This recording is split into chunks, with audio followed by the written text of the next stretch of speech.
शुभप्रभात विद्यार्थ्यांनो. आपण मराठी पाठ्यपुस्तकातील अभ्यासक्रम शिकत असताना ह्या अभ्यासक्रमामध्ये व्याकरण विभागामधील वाक्य व वाक्याचे प्रकार हा प्रकार आपण अभ्यासणार आहोत. वाक्य आणि वाक्याचे प्रकार अभ्यासताना त्यामध्ये सर्वप्रथम आपण वाक्य म्हणजे काय, वाक्य म्हणजे काय, त्याची व्याख्या काय, हे सर्वात प्रथम अभ्यासणार आहोत. जेव्हा अनेक शब्द अथवा शब्दसमूह अर्थदृष्ट्या क्रमबद्ध रीतीने एकापुढे एक येतात व त्यातून निश्चित असा अर्थबोध होतो, तेव्हा अशा अर्थपूर्ण शब्दरचनेस वाक्य असे म्हणतात. दैनंदिन जीवनात आपण आपल्या भावना, विचार, कल्पना वाक्याच्या रूपाने व्यक्त करतो. म्हणजेच पूर्ण अर्थाचे बोलणे अगर लिहिणे यालाच वाक्य असे म्हणतात. उदाहरणार्थ, येते जोशी मला आठवण मास्तराची खूप, होता चहा झाला गोड फारच. या रचनेस वाक्य असे म्हणता येत नाही, कारण त्यातून निश्चित असा कोणताही अर्थबोध होत नाही. परंतु हेच शब्द जर अर्थदृष्ट्या क्रमाने लिहिले गेले तर खालील प्रकारचे अर्थपूर्ण वाक्य तयार होते.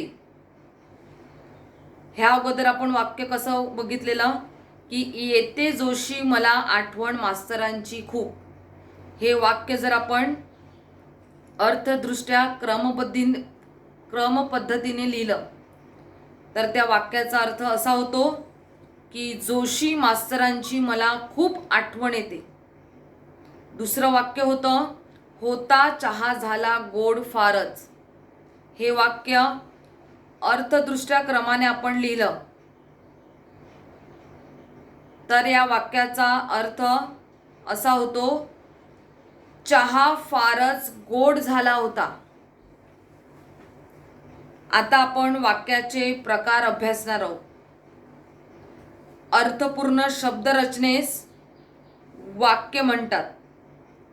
आपण नेहमी आपल्या बोलण्यातून अथवा लिखाणातून आपले विचार दुसऱ्यासमोर व्यक्त करतो.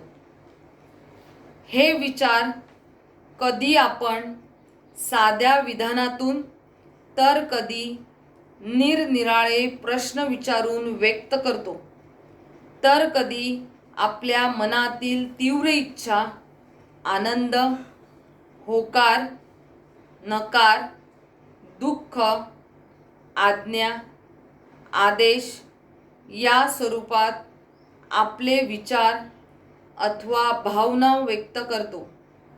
यावरूनच वाक्याचे 4 मुख्य प्रकार ठरवण्यात आले आहेत.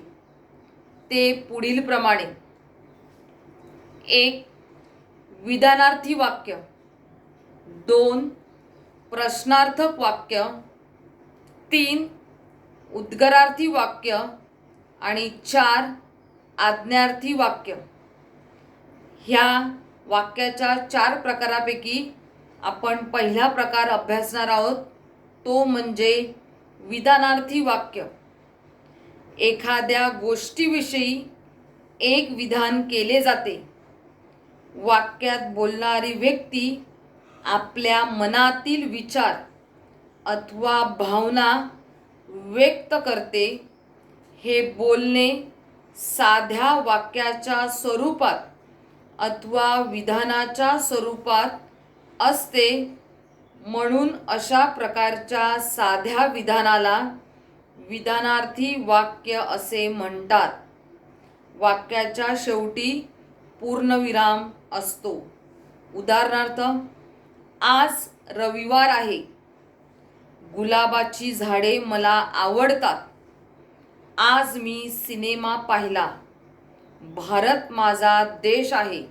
म्हणजेच इथे आपण सरळ विधान केलेलं असते, म्हणून त्याला विधानार्थी वाक्य असे म्हणतात.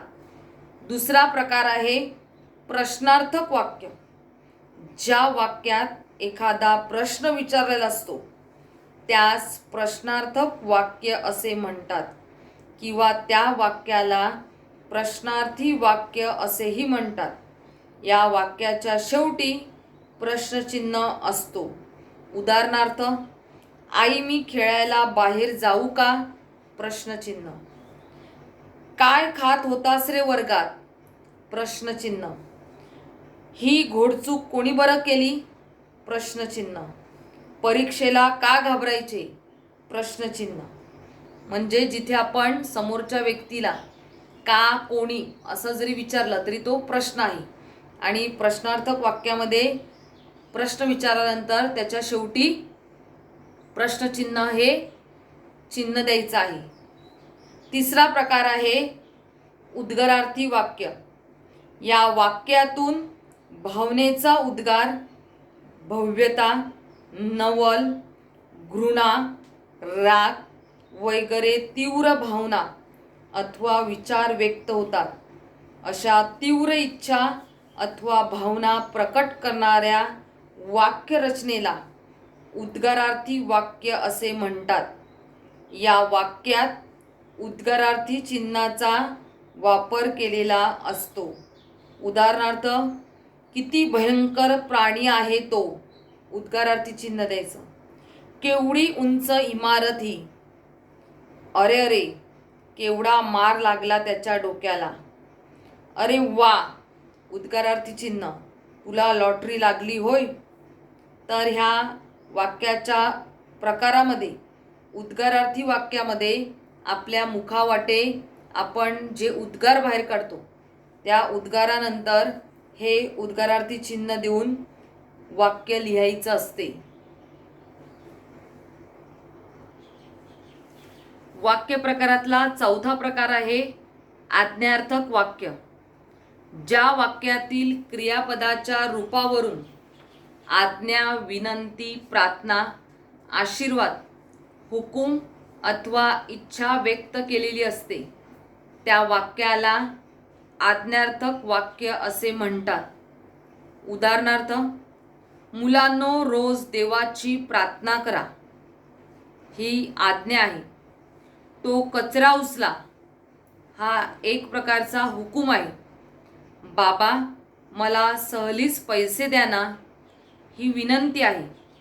आयुष्यात नेहमी सफल व्हा, यशस्वी व्हा, हा आशीर्वाद आहे.